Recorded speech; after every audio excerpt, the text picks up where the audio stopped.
আসসালামু আলাইকুম viewers, mummy's cook creation and blog চ্যানেলের পক্ষ থেকে সকলকে শুভেচ্ছা জানিয়ে শুরু করছি আজকে নতুন আরও একটি রেসিপি। আর আজকে আমি খুলনার ঐতিহ্যবাহী চুই ঝালের মাংসের রেসিপি শেয়ার করব এবং তার সাথে শেয়ার করব চুই ঝাল সংরক্ষণ পদ্ধতি। তো তার জন্য এখানে আমি 1 কেজি পরিমাণ গরুর মাংস নিয়েছি আর দিয়ে দিয়েছি 8-10টা শুকনো মরিচ ফালি করে, 1 টেবিল চামচ রসুন বাটা, 1 টেবিল চামচ আদা বাটা, 1 টেবিল চামচ পেঁয়াজ বাটা, 1 টেবিল চামচ লবণ, 1 টেবিল চামচ হলুদ গুঁড়া, 1 টেবিল চামচ শুকনো মরিচের গুঁড়া আর 1 টেবিল চামচ পরিমাণ গরম মশলার গুঁড়া।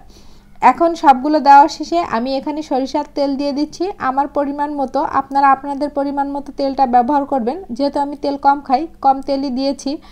তো যাই হোক, এরপর আমি হাত দিয়ে ম্যারিনেট করতে পারছি না একটু সমস্যার জন্য, এজন্য আমি খুন্তির সাহায্যে ম্যারিনেটটা করে নিচ্ছি।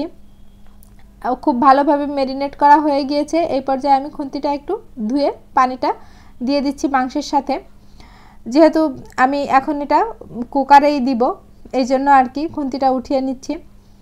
তো এরপর প্রেসারের ঢাকনা লাগিয়ে দিয়ে আমি 5টা মতো সিটি দিয়ে নিব। আমার এই প্রেসার কুকারটাতে একটু সিটির সংখ্যা বেশি দিতে হয় আর কি। অন্য আপনাদের যেমন সিটি দিলে মাংস মোটামুটি সেদ্ধ হবে ওরকমই সিটি দিয়ে দিবেন, পুরোপুরি মাংসটা সেদ্ধ করা যাবে না। তো আমি সবসময় এই পদ্ধতিতে রান্না করার একটাই কারণ, সময় কম লাগে।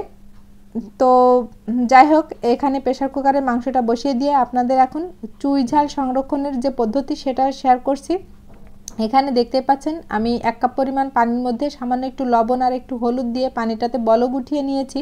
আর এই বলক ওঠা পানির মধ্যে আগে থেকে কেটে পরিষ্কার করে রাখা চুই ঝালগুলো দিয়ে দিলাম।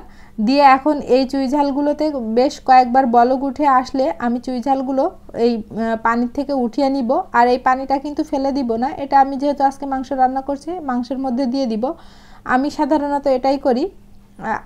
তো আর এই চুই ঝালগুলো যখন একদম ঠান্ডা হয়ে যাবে তখন একটা এয়ারটাইট বক্সে করে আমি ডিপ ফ্রিজে রেখে দিব। তো এভাবে কিন্তু 4-5 মাস পর্যন্ত রাখা যায়, কোনো সমস্যা হয় না, স্বাদ একেবারেই অটুট থাকে। তো এই তো, আর এদিকে আমার প্রেসার কুকারে যে বাষ্প সরে গিয়েছে, এখন আমি মাংসটা এই যে কড়াইতে দিয়ে দিলাম। আমি প্রেসার কুকারে শুধুমাত্র মাংসটা একটু হালকা সেদ্ধ করে নিই, তারপরে কিন্তু আমি নর্মাল কড়াইতেই রান্না করি। তো এই তো কষাতে দিয়ে আমি কিন্তু আগে থেকে কেটে রাখা চুই ঝালগুলো দিয়ে দিলাম, তারপর দিয়ে দিলাম গোটা রসুন। আর আমরা যেহেতু খুলনার মানুষ, গোটা রসুন তো খাবই মাংসে, এটাই আমাদের নিয়ম আর কি। আর এরপর কয়েক টুকরা আলু দিয়ে দিলাম, দিয়ে আমি মাংসটাকে এখন খুব ভালোভাবে কষিয়ে নিব।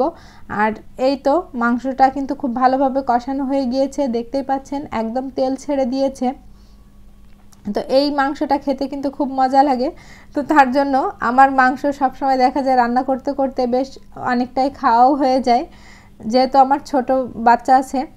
তো যাই হোক, পাশে আমি গরম পানি দিয়ে রেখেছিলাম। মাংসটা কষানো হয়ে গেলে আমি পানিটা এখানে মাংসের সাথে অ্যাড করে দিচ্ছি। আর আপনাদের তো প্রথমেই বলছি আমি কিন্তু কুকারে মাংস পুরোপুরি সিদ্ধ করি নাই, যার জন্য আমার পানির পরিমাণটা বেশিই লাগছে।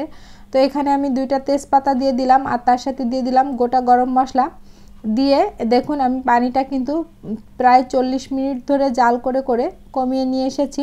আর এই পর্যায়ে এখন আরও একবার একটু ঢেকে রাখছি মাংসে তেলটা উঠে আসার জন্য।